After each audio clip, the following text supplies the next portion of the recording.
Right. Can you tell us who you are and where you live? So my name's Chris. I live on Gardner, Gardner and Lexington on the corner. You'll see me playing jazz in the yard often. I'm around. And I'm Talia Rainier. We live there together. What do you do? I'm a makeup artist, freelance artist, educator. Why are you here today? So we found out randomly by seeing a group of angry neighbors standing on the corner that they're about to remove all of our parking spaces. Parking in our area is already insane.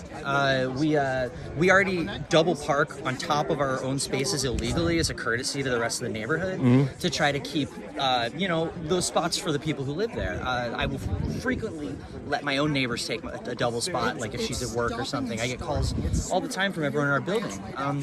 I've gotten my cars hit 3 times in this intersection, and they want to not fix the intersection but add bike lanes. It's insane. And the city didn't notify you guys? No, city never said a word to us. And as I was saying before, my next door neighbor in the immediate unit doesn't speak English. He's about to lose his spot and he has no idea. Crazy. And I know that in the city council meeting we had, they acknowledged that none of the residents have been told about this. So not only is my one neighbor about to lose his spot, but that entire area of Spalding Square over there has a very large older population. We have a lot of our immediate residents that are handicapped. We have people who have multiple children, all people that can't get around on bikes. I sit in my yard 5 days out of 7, and I regularly maybe see 2 bikes a day. But what I see every day is people cursing and screaming at each other, almost hitting each other. I've run across the street to help elderly residents get across because nobody will stop. And somehow adding bikes to this is their solution. I don't get that. Do you see a lot of bicyclists around here? I've sat outside the last maybe 2 days and really tried to pay attention to it. I didn't see any bikes 2 days ago. I saw 1 yesterday. But I saw 6 altercations in the intersection. And an accident.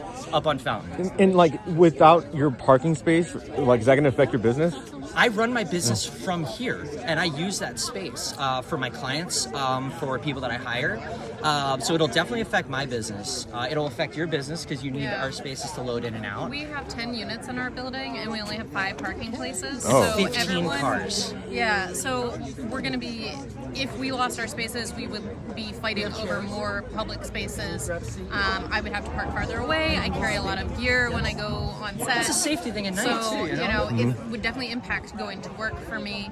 And it's just gonna, create a lot of tension when you come home, trying to find a place. All of a sudden, when I had a dedicated one, that's just gonna be gone. And you're getting rid of spots on Fountain.